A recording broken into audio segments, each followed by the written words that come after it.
ओम गुरुर्ब्रह्मा गुरुर्विष्णु गुरुर्देवो महेश्वरा गुरु साक्षात् परब्रह्म तस्मै श्री गुरुवे नमः। तस्मै श्री गुरुवे नमः। आप सभी को प्रणाम। हम पढ़ रहे हैं विवेक चूड़ामणि और हमने लास्ट सेशन में पढ़ा था प्रारब्ध विचार। हमने श्लोक नंबर 454 तक पढ़ा था और उसमें हमने पढ़ा कि ये जीवन मुक्त महात्मा जो होते हैं, जिसकी सभी प्रकार से वासनाएं समाप्त हो गई हैं, फिर भी वह जगत में समाज में कार्यरत दिखाई देते हैं। तो ऐसा क्यों? जब उनकी सभी वासनाएं समाप्त हो गई हैं फिर भी उनका संपर्क जगत के साथ क्यों बना हुआ हमें दिखता है? तो शास्त्रों के अनुसार, और हमने विवेक चूड़ामणि में पढ़ा कि उसका उत्तर शास्त्र देते हैं। श्रुति कहती है कि प्रारब्ध ही उसका कारण है। अब हमें क्वेश्चन आता है कि ये प्रारब्ध क्या है? तो हमने पढ़ा था कि प्रारब्ध कर्मों को समय के हिसाब से, काल के हिसाब से 3 में डिवाइड किया है। तो जो भूतकाल, पास्ट में जो कर्म हमारे जितने भी किए गए हैं, उन सभी कर्मों के संग्रह को संचित कर्म कहते हैं।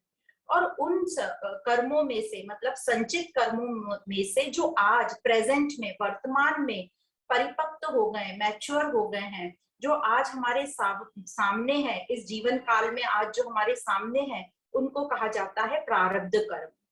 और इसी प्रकार कुछ हमारे कर्म जो अभी मैच्योर नहीं हुए हैं पर आगे होने वाले हैं, आगे के समय में कुछ फलीभूत होने वाले हैं, तो भविष्य काल में जो होने वाले हैं उनको कहा है आगामी कर्म। तो इस प्रकार हमें 3 कर्मों के बारे में बताया गया। अब इनको कर्म सिद्धांत कहा जाता है। अब जब हम ये ज्ञान पढ़ते हैं या जब हम अपने जीवन से परेशान हो जाते हैं और हमें लगता है हमें जीवन मुक्ति चाहिए, तो ये जो जीवन मुक्ति है, ये हम जो सत्संग पढ़ते हैं, ज्ञान सुनते हैं, तो थोड़ा बहुत हम अपने ऊपर काम करते हैं, अपने शरीर मन बुद्धि पर, और हम अपने आप को लाइट महसूस करते हैं जब उन सब ज्ञान की बातों को हम अपने जीवन में अप्लाई करते हैं। तो धीरे धीरे हम कुछ कुछ बार अप्लाई करते हैं और हमें अपना खुद का अनुभव होता है कि हमें थोड़ी शांति मिल रही है, हम थोड़े से आनंद में ज्यादा हैं, क्योंकि हमने छोटी छोटी चीजों को लेट गो करना शुरू कर दिया। तो इस बात को कहते हैं जीवन मुक्त, जीते जी मुक्ति। पर अब यदि हमको इस देह से ही मुक्ति चाहिए, जिसे कहते हैं विदेह मुक्ति, मतलब हम इस देह को त्याग करने के बाद दूसरी देह, दूसरा जन्म भी नहीं ले, मतलब पुनर्जन्म नहीं हो, जिसको कहते हैं जन्म मरण के चक्र से छूटना, यदि हमें आगे ये एम है, तो ये तभी पॉसिबल है जब हम इस कर्म सिद्धांत को, प्रारब्ध कर्म को ठीक से समझें। क्योंकि ये देह हमारा कब वापस जन्म नहीं लेगा? जब इस देह के लिए आगे कोई भी फलीभूत होने के लिए बाकी नहीं रह जाएंगे। मतलब हमारा पूरा जो अकाउंट है जीरो हो जाए, पुण्यों का भी और पापों का भी। तो अभी तक हमें पता था हमें पापों को क्षय करना है, पाप हमारे कर्म खत्म करना है, पर अब यहाँ पर हमें एक बात बता रहे हैं कि हमें पुण्यों का भी क्षय करना है, क्योंकि यदि हमारे पुण्य कम बचे रह गए तो उनका भी फल भोगने हमें ये शरीर लेने आना पड़ेगा। तो इस प्रकार हमें प्रारब्ध विचार में बताया गया। तो अब ये क्वेश्चन आता है कि यदि ऐसी बात है तो क्या हम कर्म करना बंद कर दें? एक शिष्य के हिसाब से ये क्वेश्चन आता है। तो श्री कृष्ण ने भगवत गीता में कहा कि नहीं नहीं, कर्म तो हम करना बंद कर ही नहीं सकते। यदि हम कर्म करना बंद कर देंगे तो हमारा जीवन निर्वाह कैसे होगा और ये पूरी प्रकृति कैसे चलेगी? तो कर्म तो हमको करना ही है। तो फिर क्वेश्चन आता है कि हम ये कर्म कैसे करें? तो इस बात को बताने के लिए श्रीमद् भगवत गीता में 3रे अध्याय में और 4थे अध्याय में, 3रे अध्याय में 4th और 8th नंबर के श्लोक में और 14वें अध्याय में 16 और 17 नंबर के श्लोक में कर्मों की क्लासिफिकेशन, कर्मों का वर्गीकरण बताया गया कि कैसे कर्म होते हैं अलग अलग प्रकार के। तो उसमें 3 प्रकार के कर्म बताए हमें, कर्म, अकर्म और विकर्म।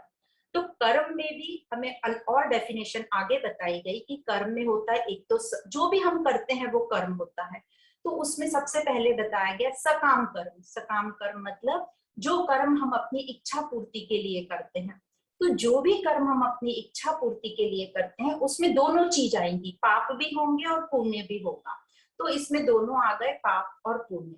फिर इसी कर्म के अंदर आता है नियतम कर्म। नियतम कर्म में भी दो भाग हो जाते हैं, नित्य कर्म और नैमित्तिक कर्म। नित्य कर्म मतलब जो हम अपनी रूटीन लाइफ में, हमारा सोना, उठना, स्नान करना, भोजन करना, अपने शरीर को स्वस्थ रखना, ये सब जो रूटीन एक्टिविटी है ये नित्य कर्म में आ जाती है। फिर आता है नैमित्तिक कर्म। नैमित्तिक कर्म जैसे हमने पिछली बार भी डिस्कस किया था, जो कर्म कभी कभी हमारे सामने आते हैं, यूजुअली जो हमारे कर्तव्य कर्म आते हैं, या कोई स्पेशल दिन पर हम कुछ उत्सव करते हैं, ये ओकेशन वाले जो कर्म होते हैं ये नैमित्तिक कर्म होते हैं। तो इस प्रकार पहला एक सेगमेंट बताया कर्म का, उसमें सकाम कर्म और नियतम कर्म आए। फिर बताया हमें अकर्म। अकर्म क्या होता है, मतलब जब वासना रहित होकर हम कर्म करते हैं, अकर्ता बनते हैं, तब वो कहा जाता है अकर्म। अकर्म को निष्काम कर्म भी कहा जाता है। फिर तीसरा बताया विकर्म। विकर्म मतलब जैसे नाम ही बताता है, जो कर्म नहीं करने चाहिए शास्त्रों के हिसाब से भी, और अब हमें भी पता है नैतिक अपने वैल्यू मूल्यों के हिसाब से कि जो कर्म हमने नहीं करना चाहिए, और वो हम सबको पता है, जैसे हिंसक कर्म, बेईमानी, धोखा देना, चोरी करना, झूठ बोलना, ये सब हो गए विकर्म। इनको निषिद्ध कर्म भी कहा जाता है। तो इस प्रकार ये कर्मों की वर्गीकरण बताया, क्लासिफिकेशन बताया। तो अब इसी के उपलक्ष्य में श्री कृष्ण ने भगवत गीता में दूसरे अध्याय में कहा था, इसलिए तुम कर्म योगी बनो, योग कर्मसु कौशलम, मतलब कर्म योगी बनकर तुम कर्म करो। अब ये कर्म योगी बनकर कैसे कर्म करना है, तो वहां पर हमें बताया योगी बन। योगी मतलब अकर्ता बन, वासना रहित मतलब आसक्ति रहित बनो, न कर्म से न फल से आसक्ति रखो। और इस प्रकार से हर कर्म को यज्ञ की तरह जब करोगे तो ये यज्ञ का परिणाम, कर्म का परिणाम हमारा जो रहेगा आसक्ति रहित रहेगा, और हमारा निष्काम भाव रहेगा, परमार्थिक भाव रहेगा। तो इस प्रकार हमारे पुण्य और पाप दोनों का क्षय होगा और हम विदेह मुक्त तक पहुंचेंगे। तो ये हुई बात ज्ञान की। पर अभी तक जो है हम अज्ञान पूर्वक कर्म करते रहे। तो जब हम अज्ञान पूर्वक कर्म करते रहते हैं तो इन कर्म का जो फल आता है वो वासनाओं का संग्रह बढ़ाता जाता है, और जितनी हमारी वासनाएं बढ़ेंगी उतना हमारा मन परेशान होगा, उतना हमारा मन चिंतित होगा। तो जब हम ज्ञान से कर्म करना शुरू करते हैं, देखो ओवरनाइट तो हम पूरा चेंज नहीं होते, पर थोड़ा थोड़ा ज्ञान से हम कुछ कुछ कर्मों में भी अपना ज्ञान अप्लाई करते हैं, तो ये हमारा कर्म संग्रह जो है, वासनाओं का संग्रह नहीं होता, और हमारा मन शांत होता है, मन दुखी कम होता है, परेशान कम होता है, और इसी से हमें आनंद की प्राप्ति होती है। तो इस प्रकार हमने यहाँ तक कहा था कि कैसे प्रारब्ध कर्म, संचित कर्म और आगामी कर्म एक ज्ञानी के जीवन में काम करते हैं। तो ये एक चार्ट बनाया है जिससे हमको थोड़ा सा ठीक से क्लियर हो जाएगा। जैसे काल के हिसाब से जो कर्मों का डिवीजन है, तो जो भूतकाल में पास्ट में किए गए कर्म उनको संचित कर्म कहा जाता है। जो आज तक जितने भी, आज तक की लाइफ में जितने भी जन्मों में हमने कर्म की है वो सब संग्रहित संचित कर्म कहलाते हैं। उनमें से जो आज मैच्योर हो गए इस जीवन में जो मेरे सामने आ रहे हैं प्रेजेंट लाइफ में, वर्तमान काल में, उसको कहते हैं प्रारब्ध कर्म। और जो इनमें से कुछ आगे आने वाले हैं, फलीभूत होने वाले हैं फ्यूचर में, भविष्य में, उनको कहा जाता है आगामी कर्म। तो इस तरीके से ये कर्म की क्लासिफिकेशन बताई गई। और जो दूसरी कर्म की क्लासिफिकेशन यहाँ पर ये बताई गई, जो भगवत गीता में बताई गई है, कर्म, अकर्म और विकर्म। तो इनको एक चार्ट में इसलिए डाल दिया ताकि हमको समझने में आसानी हो। तो कर्म में सकाम कर्म हुआ, जो हमारी वासनाओं के हिसाब से, इच्छाओं के हिसाब से करते हैं, जिसमें पुण्य और पाप दोनों आ जाते हैं। दूसरा है हमारा नैमित्तिक कर्म और नित्य कर्म। नित्य रूटीन कर्म, नैमित्तिक जो हमारे कर्तव्य कर्म है, ओकेशनल ऑब्लिगेटरी कर्म। और आगे बताया अकर्म। अकर्म मतलब वासना रहित होकर, अकर्ता बनकर जो हम कर्म करते हैं। और तीसरा बताया विकर्म, मतलब निषिद्ध कर्म, जो कर्म हमने नहीं करना चाहिए उस प्रकार के कर्म। तो ये हुई पूरी हमारी कर्म की डेफिनेशन। अब हमने ये भी पढ़ा लास्ट सेशन में कि ज्ञान अग्नि से जो संचित कर्म होते हैं और आगामी कर्म होते हैं वो भुंज जाते हैं, वो रोस्ट हो जाते हैं। तो जो एक बार जो दाना भुंज जाता है वो फिर से अंकुरित नहीं होता। इसलिए संचित कर्म और आगामी कर्म ज्ञानी के जीवन में उनका प्रभाव नहीं पड़ता। तो फिर प्रारब्ध कर्म का क्या होता है? तो कहा जाता है जो प्रारब्ध कर्म होते हैं वो कैसे काम करेंगे ज्ञानी के जीवन में? जब वो ज्ञानी ब्रह्म के साथ एकत्व भाव में आ जाता है, उसी भाव में जब वो टिका रहता है, तो उसके जो प्रारब्ध कर्म है वो उसको प्रभावित नहीं करते। किस प्रकार? जिस प्रकार एग्जाम्पल देते हैं कि जिस प्रकार एक बार सूर्य का उदय हो जाता है तो तारे आसमान में रहते हैं पर हमें दिखाई नहीं देते, मतलब उनका प्रभाव हमारे ऊपर नहीं पड़ता। तो उसी प्रकार जब ज्ञान से साधक उस ज्ञान के एकत्व भाव में, मतलब आत्मा के एकत्व भाव में उसका अनुभव कर लेगा और उसी में टिका रहेगा, तो प्रारब्ध कर्म भी उसके लिए कोई काम नहीं करेंगे, उसको प्रभावित नहीं करेंगे। क्योंकि अब इस ज्ञानी का एड्रेस चेंज हो गया है, वो देह से आत्मा में शिफ्ट हो गया है, तो इसलिए अब उसको कोई भी प्रारब्ध कर्म उस पर प्रभाव नहीं डाल रहे। तो अब आगे जो प्रारब्ध विचार हम और थोड़ा शंकराचार्य जी ने एक्सप्लेन किया है कि फिर भी कैसे काम करते हैं ये प्रारब्ध कर्म एक ज्ञानी के जीवन में, तो एक सपने के एग्जाम्पल को लेकर बताया गया है। तो आज का हम अपना लेसन शुरू करेंगे श्लोक नंबर 455 से। तो सर्वप्रथम हम मंगलाचरण बोलेंगे।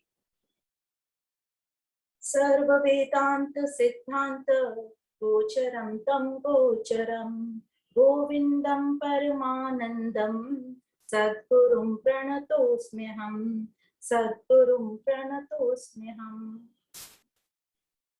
तो आज का पहला श्लोक है श्लोक नंबर 455। उपाधि विहीन केवल ब्रह्मात्मनेवात्मनि तिष्ठतो मुनेः प्रारब्ध सद्भाव कथान युक्ता स्वप्नार्थ संबंध तथैव जागृतः। तो यहाँ ये बोल रहे हैं, पहला शब्द आया उपाधि। तो जिस प्रकार हम स्वप्न में देखी हुई वस्तुओं के साथ जागृत व्यक्ति के संबंध की बात करना अर्थहीन है, तो ऐसे एग्जाम्पल से हमें रिलेट करा रहे हैं कि जब हम स्वप्न में कोई भी वस्तु देखते हैं और फिर जागृत होने के बाद उसी वस्तु का हम जिक्र करते हैं जागृत व्यक्ति के संबंध में, जिसका कोई अर्थ नहीं होता, वो अर्थहीन है।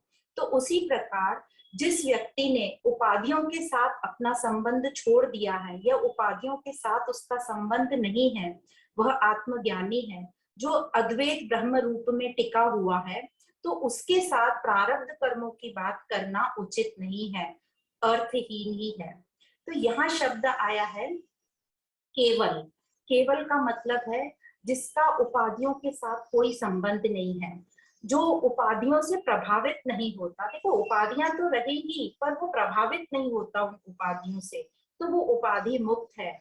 जिसका अब कोई देह अभिमान नहीं रह जाता, उसको कहते हैं केवल, जो ब्रह्म भाव में टिका हुआ है। तो इस प्रकार ये केवल शब्द को बताया गया। और केवल के बाद दूसरा शब्द आता है मुनि। तो यहाँ मुनि उसको कहा गया है जो साधक ज्यादा से ज्यादा टाइम मनन चिंतन में लगा है, और ऐसा योगी जो अपने स्वरूप में प्रतिष्ठित है, उसको कहा गया है मुनि। तो इस प्रकार यहाँ केवल और मुनि दो शब्द यूज किए गए हैं, जिसका मतलब है जो अपनी आत्मा अनुभूति में टिका हुआ है और उपाधि रहित है। उपाधि है पर उपाधियों का उस पर कोई प्रभाव नहीं पड़ रहा है। तो क्वेश्चन आता है, देखो जब हम उपाधि में रहते हैं तो हम लिमिटेड हो जाते हैं, हमारे में अहंकार आ जाता है, हमारे में आसक्ति आ जाती है, हमारे में कर्ता भाव आ जाता है, हमारे एक्सपेक्टेशंस बढ़ जाते हैं। तो उपाधियां तो रहेंगी पर उस उपाधि का हमारे ऊपर प्रभाव नहीं पड़ना चाहिए। तो अब क्वेश्चन आता है, कैसे जो एक ज्ञानी है वो प्रारब्ध का भोग अनुभव भी करता है और ब्रह्म अनुभव भी करता है, तो ये कैसे पॉसिबल है? तो इसको एक बहुत सुंदर एग्जाम्पल के साथ समझाया गया है। जैसे एक राजा था, उसने अपने आप को सपने में भिखारी देखा। एक राजा था जिसने अपने आप को सपने में भिखारी देखा। अब इस राजा के पास बेशुमार दौलत है, पर किसी भी हाल में उस राजा की ये दौलत जो है सपने में उस भिखारी की मदद नहीं कर सकती। अब दूसरी स्थिति देखिए, जाग जाने पर यही राजा जो अभी जागृत हो गया है, ये वो स्वप्न वाले भिखारी को कैसे मदद कर सकता है? तो हमको यही समझना है कि वह भिखारी जागृत अवस्था में मौजूद ही नहीं है। तो यही यहाँ पर ये समझना है कि भले ही तत्व से वो दोनों एक ही व्यक्ति हैं, सपना देखने वाला और जागृत का अनुभव करने वाला, पर इसी प्रकार जो जागृत हो गया है, मतलब जिसने अपने देह मन बुद्धि से नाता तोड़ दिया है, उसे जो उसको ज्ञान के पहले जो दृश्य भाव विचार थे वो उसको सता नहीं सकते, वो उस पर कोई प्रभाव नहीं डाल सकते। तो जिस प्रकार जागृत अवस्था में ये भिखारी मौजूद नहीं है, उसी प्रकार जो आत्मज्ञानी है, जो जागृत हो गया है ज्ञान से, उसके पास ये जो हम अज्ञान वाले देह और इन सब के विचार और भाव उसको नहीं सताएंगे। तो इसलिए कहा जाता है जो मुनि हैं, आत्म भाव में जो टिके हैं, उनके जो प्रारब्ध कर्म की बात करना उचित नहीं है। जिस प्रकार नींद से जागने पर, नींद से जागे हुए व्यक्ति से जो स्वप्न में देखे हुए वस्तुओं की बात करना अर्थहीन है, उसी प्रकार मुनि महात्मा के प्रारब्ध की बात करना अर्थहीन है। तो हमने श्लोक नंबर 452 और 453 में ये पढ़ा था कि ज्ञानी की प्रारब्ध है, और फिर अभी हमने पढ़ा 455 में कि प्रारब्ध का ज्ञानी पर कोई असर नहीं पड़ता। उसने जो है प्रारब्ध को असत सिद्ध कर दिया। तो यही समझाने की हमें कोशिश शंकराचार्य जी कर रहे हैं, और आगे के श्लोक में इसी सपने के एग्जाम्पल को कंटिन्यू किया है, वो हम पढ़ते हैं। श्लोक नंबर है 456। नहि प्रबुद्धः प्रतिभास देहे देहोपयोगिन्यपि च प्रपञ्चे करोत्यहन्तां ममतामिदान्तं किन्तु स्वयं तिष्ठति जागरेण।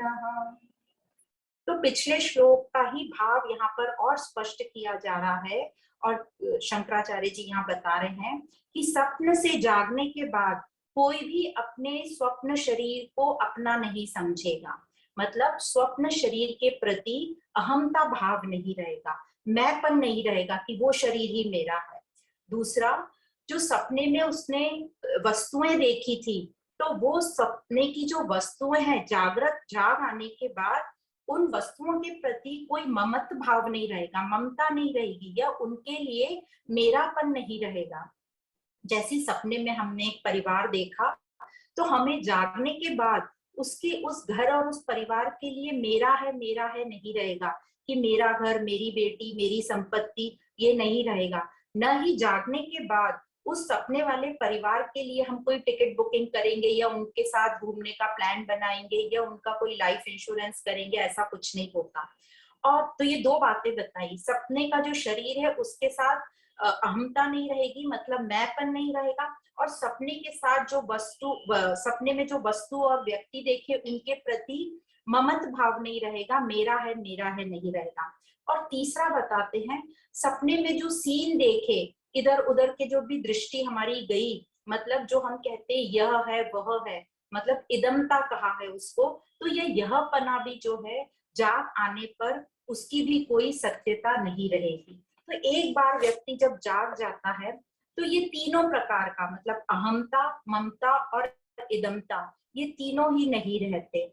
और ये जो आत्म अनुभव जैसे ही होता है, जैसे ही हमारी स्थिति उच्च हो जाती है, तो ये जो वर्तमान शरीर है हमारा, प्रेजेंट बॉडी जो हमारी है, इसके प्रति अहमता, वस्तुओं के प्रति, आज जो मेरे पास जो भी वस्तुएं हैं, घर है, प्रॉपर्टी है, उसके प्रति ममत्व भाव, मेरा है नहीं रहता।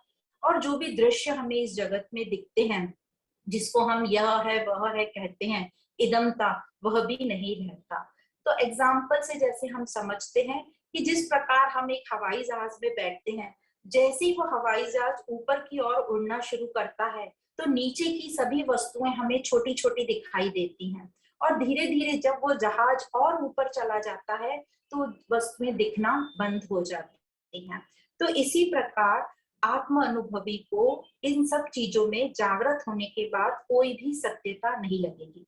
तो इस प्रकार स्वप्न से जागृत स्वप्न जगत का जो प्रारब्ध है जागृत को कभी प्रभावित नहीं कर सकता। तो इसी प्रकार प्रारब्ध जो है ब्रह्म में जो स्थित है जीवन मुक्त पुरुष उसको प्रभावित नहीं करेगा। तो एक और एग्जाम्पल से हम समझ सकते हैं, ये एग्जाम्पल हमने कई बार पहले भी पढ़ा है कि जैसे हम जब गहरे सपना देखते रहते हैं नींद में और सपने में हम देखते हैं शेर आ रहा है मुझे खाने को, तो हम डर जाते हैं और जैसे ही हम डरते हैं हमारी नींद टूट जाती है और हम जाग जाते हैं। जब हम जागते हैं तो हमें समझ जाता है कि वो तो सपना था, झूठा था। अब फिर यदि हम उसी सपने में वापस री एंटर हों ये समझकर कि ये सपना झूठा है तो क्या होगा, हम डरेंगे नहीं, हम निर्भय होकर रहेंगे। तो वैसे ही जागृत पुरुष मतलब जो आत्म भाव में टिका हुआ है वो जगत में रहता है पर निर्भय होकर रहता है, वो किसी भी चीज से घबराता नहीं, परेशान नहीं होता है। तो उसी प्रकार हमें भी ये सीख लेनी है कि हम निर्भय होकर रहें, हम किसी भी परिस्थिति में परेशान नहीं हो, घबराएं नहीं। अब इसी श्लोक को और आगे ले जाते हैं शंकराचार्य जी। श्लोक नंबर है 457। न तस्य मिथ्यार्थ समर्थमेच्छा न संग्रहस्तज जगतोऽपि दृष्टः तत्रानुवर्ते यदि चेन्मृषार्थे न निद्रा मुक्त इतिष्यते ध्रुवम्। तो यहाँ पर बोल रहे हैं शंकराचार्य जी कि सपने से जागने पर न तो उन वस्तुओं की जो सपने में देखी थी मिथ्या वस्तुओं को सत्य बताने की किसी को हमें इच्छा रहती है, मतलब कुछ प्रूव करने की इच्छा नहीं रहती, न ही स्वप्न जगत के पदार्थों का हम संग्रह करते हैं कि हम उन्हें इकट्ठा कर लें। तो जो आत्म अनुभवी है उसे भी इसी प्रकार का अनुभव होता है कि उससे लगता है कि ये सब चीजों का संग्रह करना बेकार है, ये सब तो झूठ है। पर यदि कोई संग्रह कर रहा है मतलब अभी वह नींद से जागा नहीं है, मतलब उसे अभी ज्ञान हुआ नहीं है। अब जब हम सब सपना देखते हैं या सपना देखने वाले जो होते हैं उन्हें इस सपने का अनुभव कितना सच लगता है, सपने में हमें जो भी दिखता है इतना वास्तविक एकदम सच्चा लगता है। पर जागने के बाद उसी स्वप्न जगत को बनाए रखना या उसी स्वप्न की संपत्ति को चाहना ये किसी की भी इच्छा नहीं होती। जागने के बाद तो स्वप्न को पूर्ण रूप से त्याग करने के लिए भी कोई लज्जा नहीं आती, कोई शर्म नहीं आती, एकदम से हम उस स्वप्न को त्याग कर देते हैं क्योंकि हम जान गए हैं या आत्म अनुभवी जान गया है कि ये सब झूठा है। पर फिर भी किसी को यदि स्वप्न की चिंता होती है, चिंता बनी हुई है, मतलब किसी को अभी अपने घर परिवार की चिंता है, मतलब वो ये नींद से अभी जागा ही नहीं है, उसकी नींद अभी टूटी ही नहीं है, वह अभी भी चिंताओं से घिरा हुआ है, मतलब उसको भी ज्ञान हुआ नहीं है, वो बहिर्मुखी है, अभी उसको ये विवेक का चूड़ामणि नहीं मिला है। क्योंकि एक बार जिसको जाग आ जाती है उसके बाद स्वप्न की वस्तुओं के प्रति उसको कोई भी आकर्षण नहीं रह सकता। तो इस प्रकार इस श्लोक में शंकराचार्य जी ने सपने का एग्जाम्पल लेके हमें बताया कि कैसे आत्म अनुभवी वो सपने में देखी हुई चीजों जैसे हमें झूठ लगती है उसे भी ज्ञान होने के बाद आज का जो शरीर है, आज जो भी उसको अनुभव हो रहे हैं वो उसे सब झूठ लगते हैं। अब क्वेश्चन आता है कि ये जो आत्मज्ञानी है इसका संबंध इस जगत में, इस लौकिक जगत में कैसे रहता है।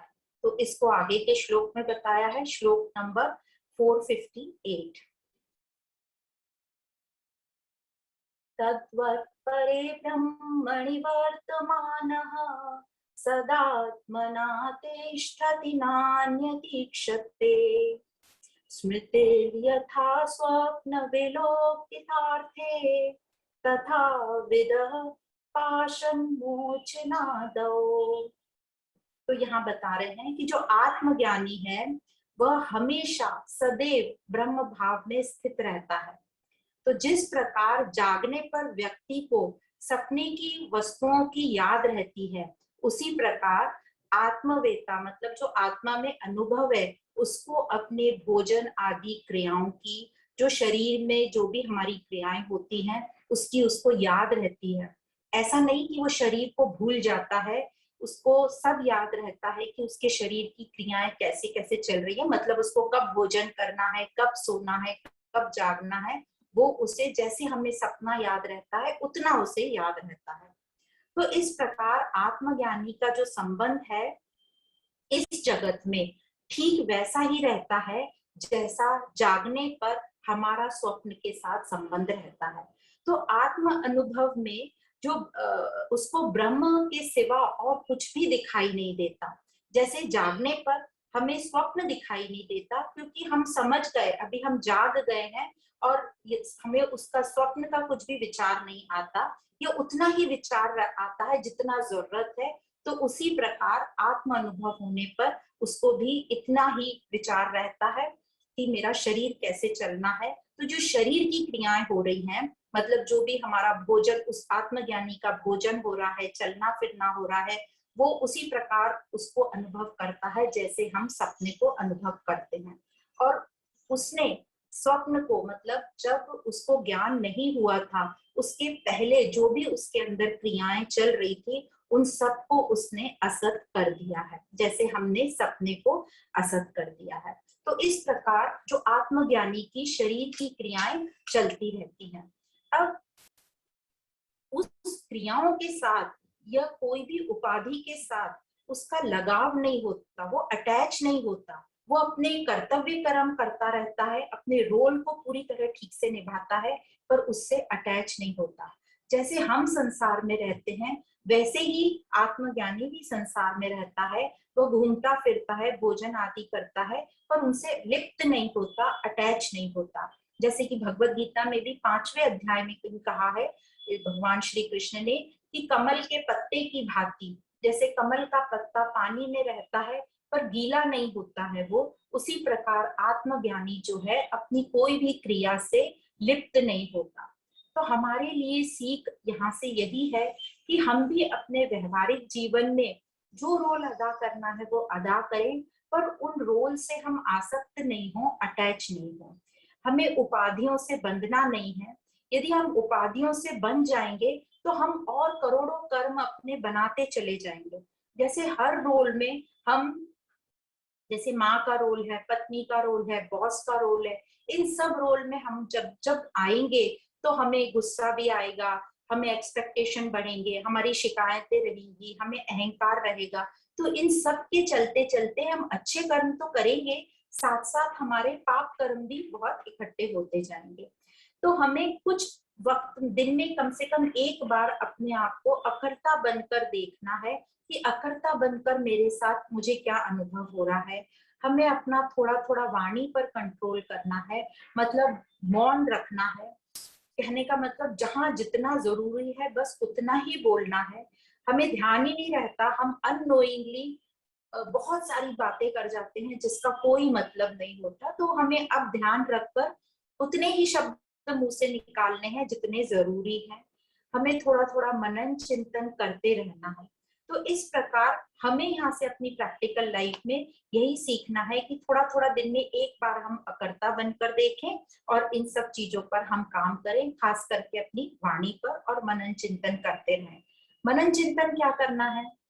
मनन चिंतन करना है कि मैं कौन हूँ, ईश्वर कौन है, ये जगत क्या है, ये जन्म क्या है, ये मृत्यु क्या है। इन सब के आंसर अब हमको खुद ढूंढना है और खुद अनुभव करना है। अब आगे के श्लोक में शरीर और प्रारब्ध का क्या रिश्ता है, क्या रिलेशन है, ये बताया गया है। तो श्लोक नंबर है 459। कर्मणा निर्मितो देह प्रारब्धं तस्य कल्पताम् नानादेरात्मनो युक्तम् नैवात्मा कर्म निर्मितः। तो यहाँ ये बता रहे हैं कि यह जो शरीर है, देह जो है, ये प्रारब्ध कर्मों से बना हुआ है, इसलिए प्रारब्ध को शरीर की ही प्रारब्ध मानना चाहिए।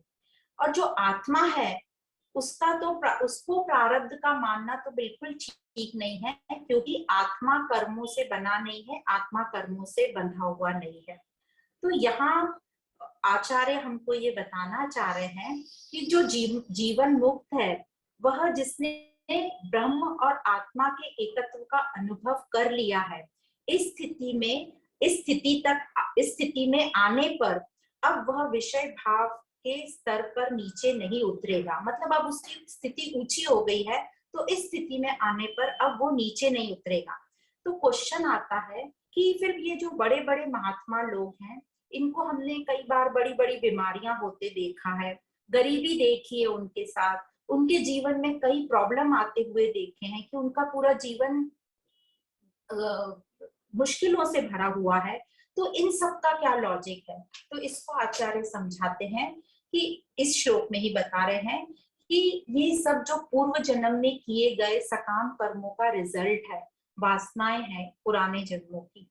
तो इस वासनाओं से प्रेरित होकर जो अब वो हमें अब पूरा बता रहे हैं कि कैसे वासनाएं ये शरीर ले लेती हैं। तो वासनाओं से प्रेरित होकर ये जीव अपने लिए एक उपयुक्त शरीर खोजता है, और जहां पर रहकर वो अपनी ये जो पूर्व जन्म की वासनाओं को पूरी तरह खत्म कर ले। तो जो उस समय के लिए प्रारब्ध, उस समय के लिए जो उसके पूर्व संचित कर्म अभी मैच्योर हो गए हैं, उस हिसाब से वो शरीर खोजता है, और उस शरीर में रहते हुए जो भी पैकेट ऑफ वासनाएं उसको मिली है प्रारब्ध के रूप में, जन्म से मरण तक उसको क्षय करने की कोशिश करता है उसी शरीर में रहकर, और वही सब वासनाएं अभिव्यक्त होती हैं। तो इस प्रकार जन्म से मरण तक उसी शरीर में वो फल जो परिपक्व हुए हैं उन सब का भोग करता है। और जब ये सब फल इस जीवन काल में इस शरीर में भोगने वाले जो थे वो जब समाप्त होते हैं, तब इस शरीर का त्याग होता है, मतलब शरीर की मृत्यु होती है। तो इस प्रकार शरीर जो है पिछले कर्मों का फल है। अब यह कह सकते हैं कि ये शरीर जो है प्रारब्ध का परिणाम है, और प्रारब्ध केवल शरीर की होती है, प्रारब्ध आत्मा की नहीं होती। मतलब हम कहते हैं जो डेस्टिनी है वो ये शरीर की है, जो दुख सुख हम अनुभव करते हैं वो शरीर के हैं। तो प्रारब्ध जो है वो जीवन मुक्त के लिए होता ही नहीं है, क्योंकि जीवन मुक्त तो आत्मा में स्थित हो चुका है, और आत्मा तो पुराने कर्मों से नहीं बनी है। तो फिर ये आत्मा क्या है? तो ये जो आत्मा है वो नित्य है, जो नित्य मतलब पहले भी थी, आगे भी रहेगी, और जो हमारी सभी क्रियाएं होती हैं ये आत्मा के मौजूदगी में होती है, आत्मा के सहारे होती है। तो आगे के श्लोक में यही बताया गया है कि यह आत्मा क्या है, और जो आत्मा में स्थित हो गया है उसका फल क्या है। तो नेक्स्ट श्लोक है 460। अजो नित्य शाश्वत इति ब्रूते श्रुतिरे मोदवाक तदात्मना तिष्ठतोस्य कुतः प्रारब्ध कल्पना। तो पहली लाइन ही बोली है अजो नित्य शाश्वत इति। तो आत्मा को बताया है, आत्मा को बता रहे हैं कि आत्मा अजन्मा है, अजो मतलब अजन्मा, नित्य है, शाश्वत है, ऐसा श्रुति कहती है। तो भगवत गीता में भी दूसरे अध्याय में 20वें नंबर के श्लोक में श्री कृष्ण ने ये बताया है, अजो नित्य शाश्वत पुराणो न हन्यते, मतलब न हन्यते मतलब जिसको कोई मार नहीं सकता। आत्मा के ही कैरेक्टर बताए हैं, अजन्मा है, अजो मतलब अजन्मा, नित्य मतलब हमेशा, शाश्वत मतलब अपरिवर्तनशील, चेंजलेस, और पुराण मतलब पहले भी था, आगे भी रहेगा, न हंते मतलब जिसको कोई मार नहीं सकता। तो फिर इस आत्म स्वरूप में स्थित वाले के लिए प्रारब्ध कर्म की कल्पना कैसे हो सकती है? मतलब जो आत्मा में है, स्थित है, उसके लिए प्रारब्ध कर्म तो हम वो कह ही नहीं सकते, उसके लिए प्रारब्ध कहना उचित नहीं है। तो इस श्लोक में यही बताया जा रहा है कि जो ज्ञानी है वह अपनी साधना में लगा हुआ है, उसे यह ज्ञान हो गया कि मैं दुखी परेशान जीव नहीं हूं, बल्कि मैं तो आत्मा हूं। तो मैं वो आत्मा हूं जिसे कोई मार नहीं सकता, जिसे जिसे दुख और भय छू भी नहीं सकते, और वह निर्भय है। तो आत्मज्ञानी को ये बहुत अच्छे से पता है कि जगत में, उसके जीवन में जो भी कुछ चल रहा है उसमें कोई सत्यता नहीं है, वह सिर्फ एक लीला के स्वरूप में चल रहा है। जैसे कि हम मृगमारी देखते, मिराज वाटर को हम देखते हैं तो वो हमें दिखाई देता है, पर जब हम पास जाते हैं तो हमें पता चलता है कि वो झूठा है। और जिस प्रकार जो मिराज वाटर होता है, जो मृगनाचिका में दूर से पानी दिखता है, वह पानी जो सही में मट्टी वहां पर होती है उसको गीला नहीं करता। तो उसी प्रकार यह प्रारब्ध आत्म अनुभवी के जीवन को प्रभावित नहीं करती। ये जो आत्म अनुभवी है वह अपने जीवन की कोई भी परिस्थितियों से घबराता नहीं है कि अब क्या होगा, अब क्या होगा। जैसे हम घबराते हैं, कोई भी परिस्थिति होती है हम घबरा जाते हैं, अब क्या होगा, इसके बाद क्या होगा, ऐसा नहीं हुआ तो फिर क्या करेंगे। क्यों नहीं वो घबराता? क्योंकि उसको अच्छे से पता है कि ये जो जीवन में जो भी घटनाएं चल रही हैं ये मुझे छू भी नहीं सकती। वो उसे खेल जैसे देख रहा। पर जब हम खेल में भाग लेते हैं तो हम क्या करते हैं, जैसे हम कल्पना करें कि हम कोई खेल खेलने जा रहे हैं, तो जब हम उस खेल में भाग लेते हैं तो हम बड़े स्ट्रेस में रहते हैं, हमें टेंशन रहता है, हमें परेशानी लगती है कि हम खेल में जीतेंगे कि नहीं, हमसे ठीक से हो पाएगा कि नहीं, और ये पूरी चिंता करते करते हम उस खेल में अब भाग लेते हैं। पर सोचो यदि इसी खेल को खेल समझकर इंजॉय करेंगे तो कितना मजा आएगा। हम ये सोचकर खेलेंगे, मतलब हम उसको बहुत अच्छी तरह खेलेंगे, पर ये समझेंगे जो भी रिजल्ट इंजॉय करना है, ठीक, हारेंगे या जीतेंगे इससे कोई फर्क नहीं पड़ता। इस तरीके से जब हम इस जीवन को भी लेंगे कि कुछ भी हो, दुख आएगा, परेशानी आएगी, पर हम दुखी नहीं हो, हम एक दुखी व्यक्ति का निर्माण नहीं होने दे। तो जो दुख हो रहा है वह भी समाप्त हो जाएगा, ऐसा हमें इस ज्ञान से समझ आता है कि जो भी खेल चल रहा है वो टेम्पररी है, एक दिन उसका एंड होना ही है। तो जो दुख भी आया है वो भी एक दिन खत्म हो जाएगा, यह भी समाप्त हो जाएगा। तो इस प्रकार जब हम रहेंगे तो हम आनंद में रह पाएंगे। तो जो ज्ञानी है वो कोई भी स्थिति से घबराता नहीं है, परेशान नहीं होता है, क्योंकि वो इस जीवन को एक खेल समझकर इसमें भाग ले रहा है। तो इस प्रकार वो एक हमारे अंदर भी जब हम इस प्रकार से चलेंगे तो हमारे व्यक्तित्व में भी निर्भयता आएगी, और जब निर्भयता आती है तो आसक्ति थोड़ी थोड़ी समाप्त होने लगती है।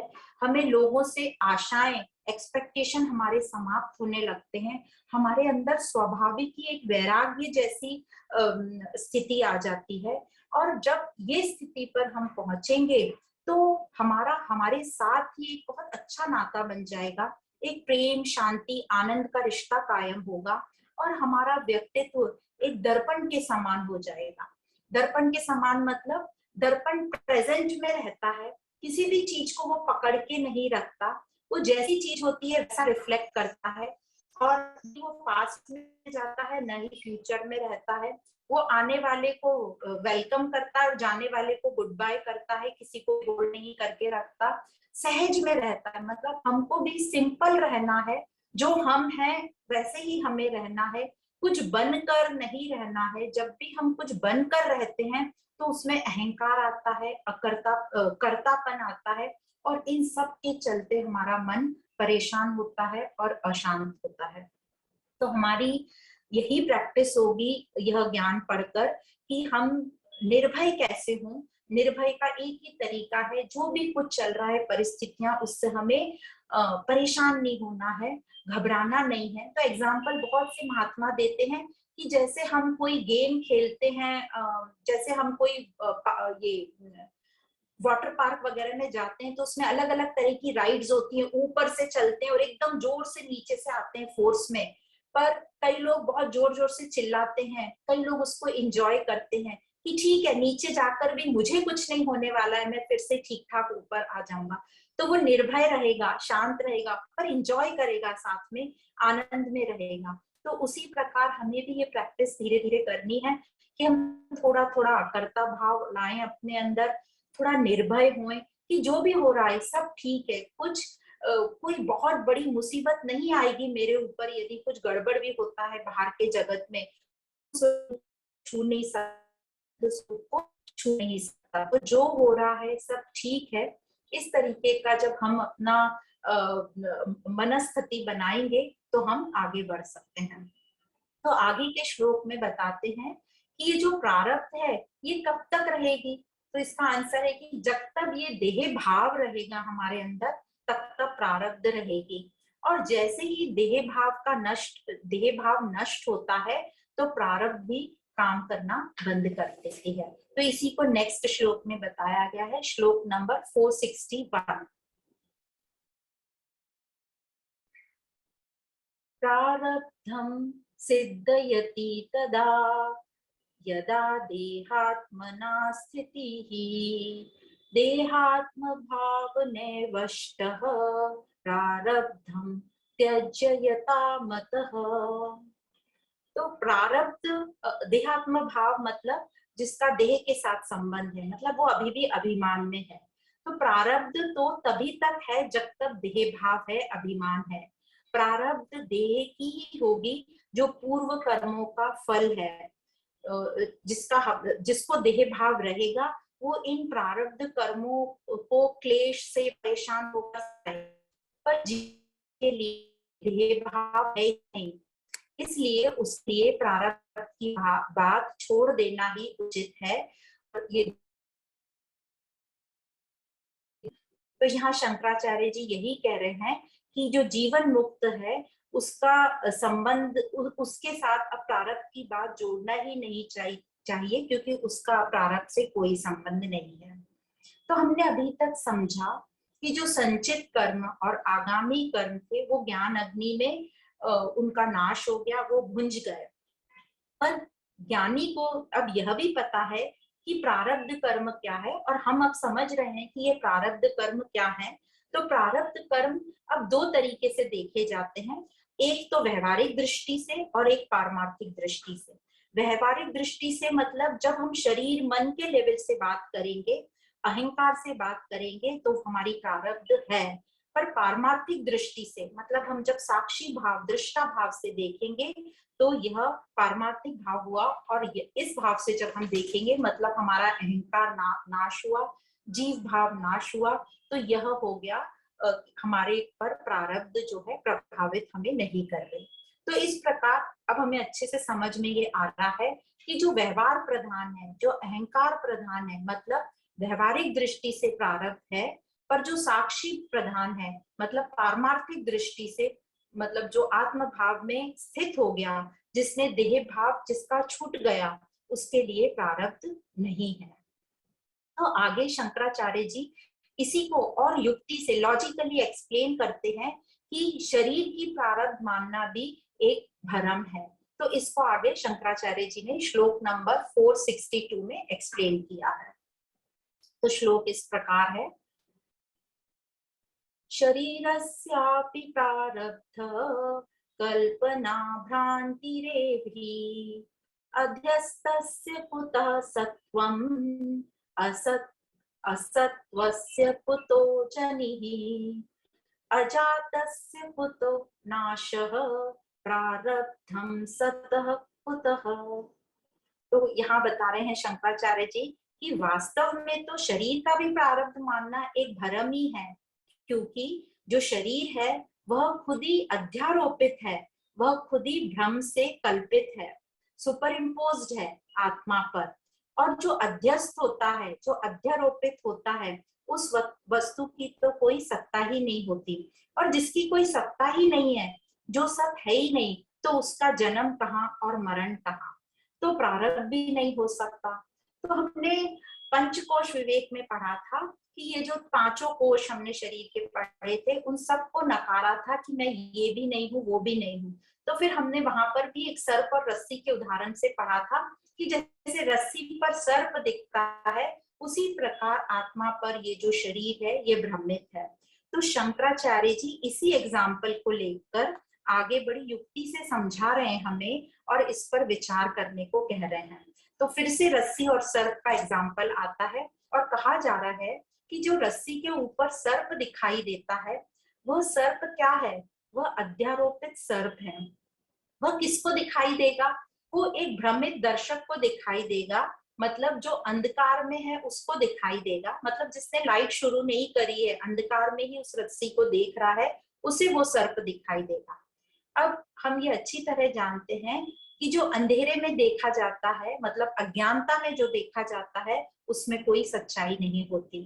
तो उसी प्रकार ये स्थूल शरीर, सूक्ष्म शरीर और कारण शरीर, ये तीनों ही आत्मा पर अध्यारोपित है। तो फिर ये देह की सत्यता है ही कहाँ पर? इस प्रकार शंकराचार्य जी युक्ति से हमें समझा रहे हैं कि जो अध्यस्त है, मतलब जो अध्यारोपित है, जो असत है, जैसे रस्सी पर सर्प और आत्मा पर देह, तो उस सर्प का या उस शरीर का जन्मदिन कैसे हो सकता है?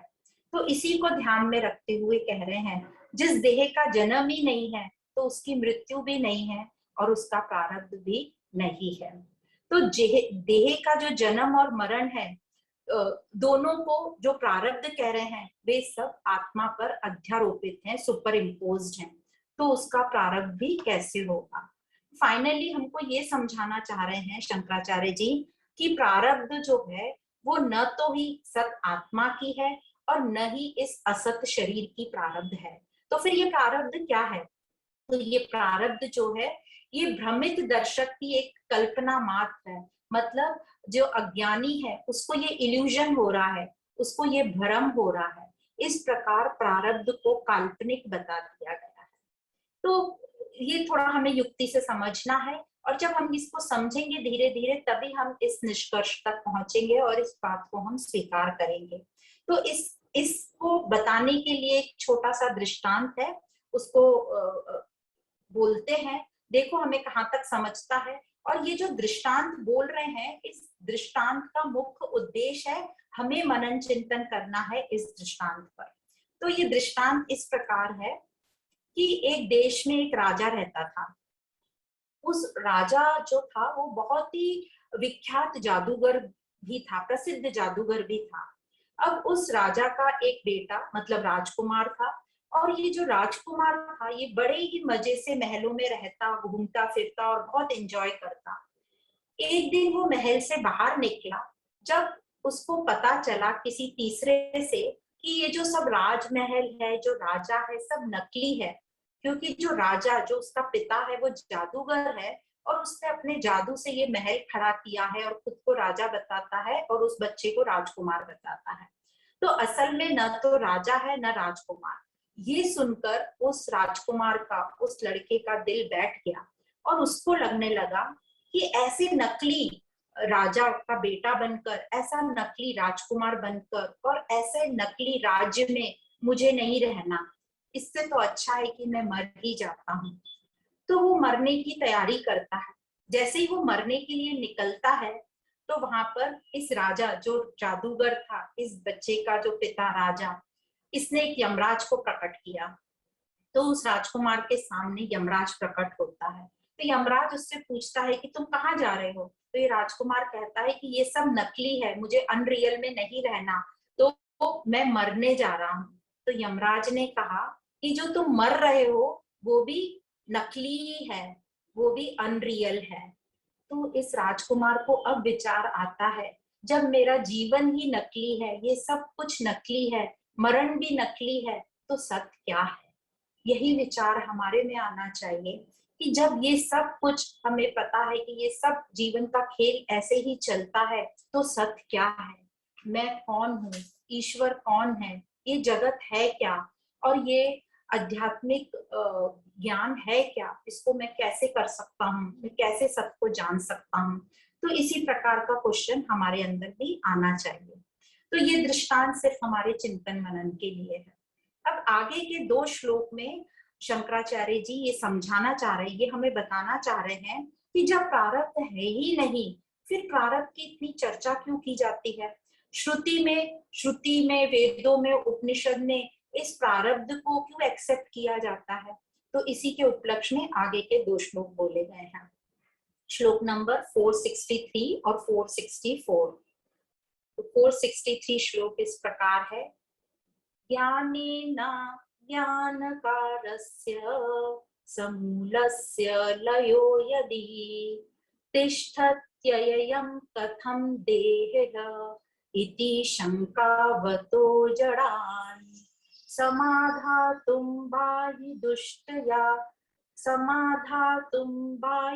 दुष्टया दृष्टया प्रारब्धं वदति श्रुतिः।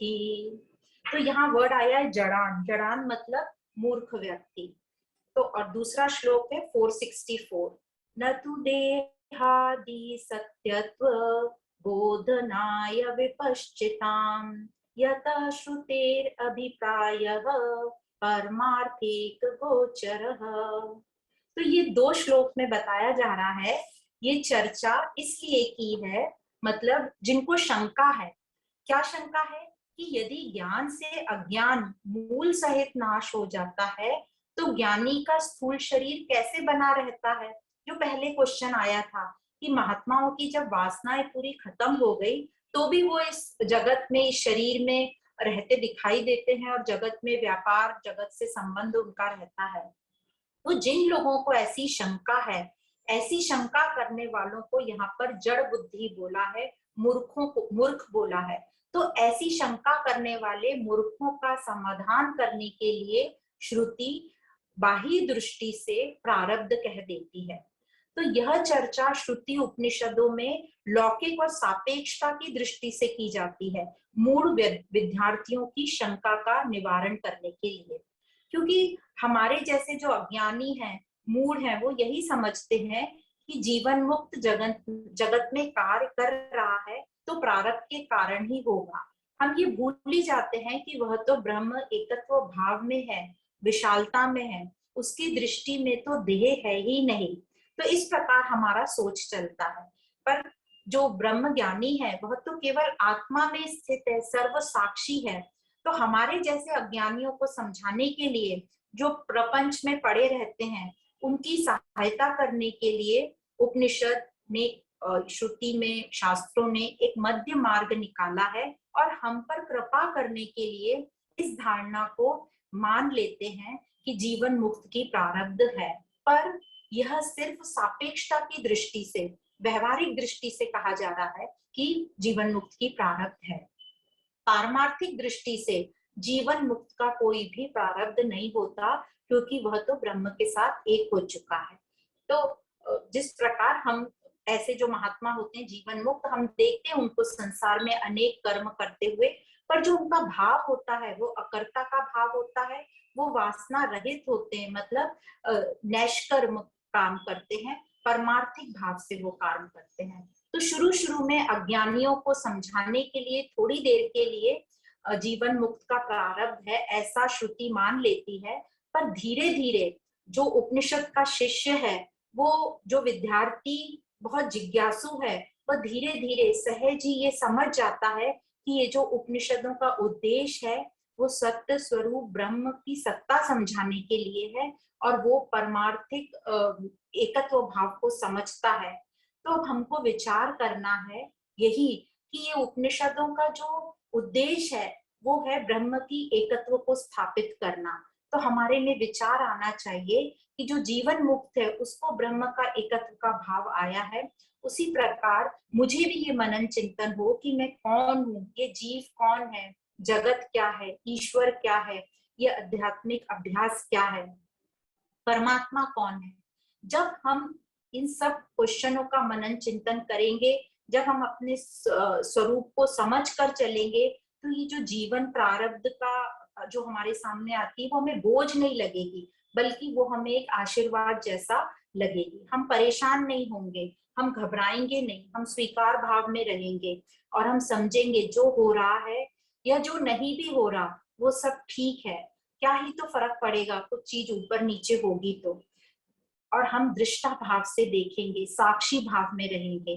तो इस जीवन के नाटक को हमें दृष्टा बनकर देखना है। तो जब हम दृष्टा बनकर देखेंगे, साक्षी भाव में रहेंगे, तो यह वह सब हमारा समाप्त होगा। तो इस प्रकार जो प्रारब्ध विचार यहाँ समाप्त होता है और आगे जो इन उपनिषदों का उद्देश्य है कि आत्म तत्व का एकत्व भाव समझाने का, कि आत्मा अविकारी है, अक्षय है, अविनाशी है, अनंत है, शाश्वत है, ये आत्मा संपूर्ण विश्व का मूल है, अधिष्ठान है। तो इस प्रकार आत्म स्वरूप को घोषित करने के लिए नेक्स्ट श्रृंखला दी है, जो 7 श्लोक आएंगे उसमें प्रस्तुत किया जाएगा, उसको हम नेक्स्ट क्लास में लेंगे। तो जिस प्रकार शंकराचार्य जी इस स्वयं ही इस सत स्वरूप में प्रतिष्ठित हैं, वो स्वयं इस स्वरूप का वर्णन करेंगे, जो हम नेक्स्ट क्लास में पढ़ेंगे। तो आज के लिए हम यही समाप्त करते हैं। आप सभी को बहुत बहुत धन्यवाद। ओम पूर्णमद पूर्णमिदं पूर्णात् पूर्णमुदच्यते पूर्णस्य पूर्णमादाय पूर्णमेवावशिष्यते। ओम शांति शांति शांति। तो ये प्रारब्ध विचार में आज के इसके पहले वाले सेशन में प्रारब्ध विचार में हमने समझा था कि संचित कर्म, आगामी कर्म ज्ञान की अग्नि में खत्म हो जाते हैं। फिर बचता था प्रारब्ध विचार, प्रारब्ध कर्म को ये बताया गया था कि वो ज्ञान अग्नि में भुंजते नहीं है, क्योंकि जो बाण ऑलरेडी निकल गया है वो तो अपने लक्ष्य तक जाएगा।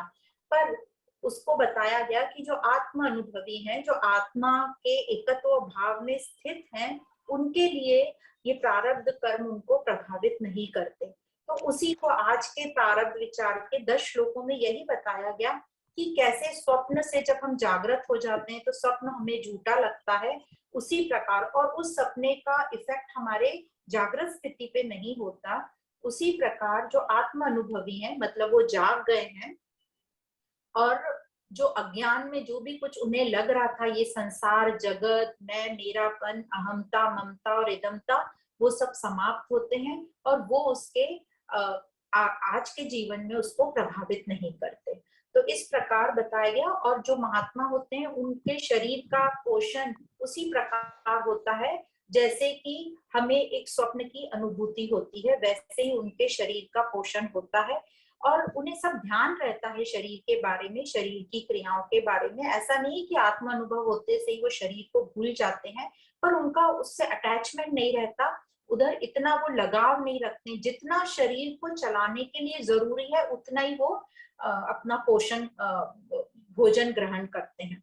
तो इस प्रकार हमको बताया गया। फिर आज ये भी बताया गया कि प्रारब्ध शरीर की होती है, क्योंकि शरीर कर्मों से बना है, पुराने कर्मों का फल है, तो प्रारब्ध शरीर की होगी, दुख सुख सब शरीर के होते हैं। पर जो आत्मा में स्थित है उसको ये शरीर के दुख सुख और प्रारब्ध नहीं भासेगी। और फिर आगे ये बताया गया कि जो शरीर है ये भी अध्यारोपित है, सुपर इम्पोज्ड है आत्मा पर। जैसे रस्सी पर सर्प सुपर इम्पोज्ड है और अंधकार के कारण हमें उस रस्सी पर सर्प दिखा, उसी प्रकार अज्ञानता के कारण हमको इस आत्मा पर शरीर भ्रमित हो रहा है। तो जो भ्रमित है उसका तो कहाँ जन्म है और कहाँ मरण है, तो प्रारब्ध भी नहीं होगा। तो इस प्रकार ये जो पूरा शरीर है प्रारब्ध है, यह भी कल्पना मात्र इल्यूजन है हमारे लिए। पर जब तक हम अज्ञान में रहेंगे तब तक हमारे लिए प्रारब्ध सत्य है।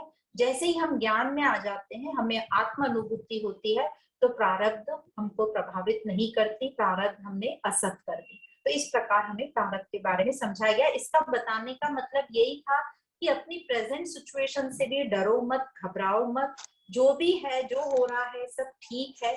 हमको उस टाइम कैसे क्या रिएक्ट करना है, तो हमें शिकायत नहीं करनी है, स्वीकार भाव में रहना है, लोगों से एक्सपेक्टेशन नहीं होनी चाहिए हमारी, और हम अकर्ता बनकर कर्म करते रहें, कर्म योगी बनकर यज्ञ के समान अपने कर्तव्य कर्म करते रहें। यही हमारा टेक होम मैसेज है आज के लिए।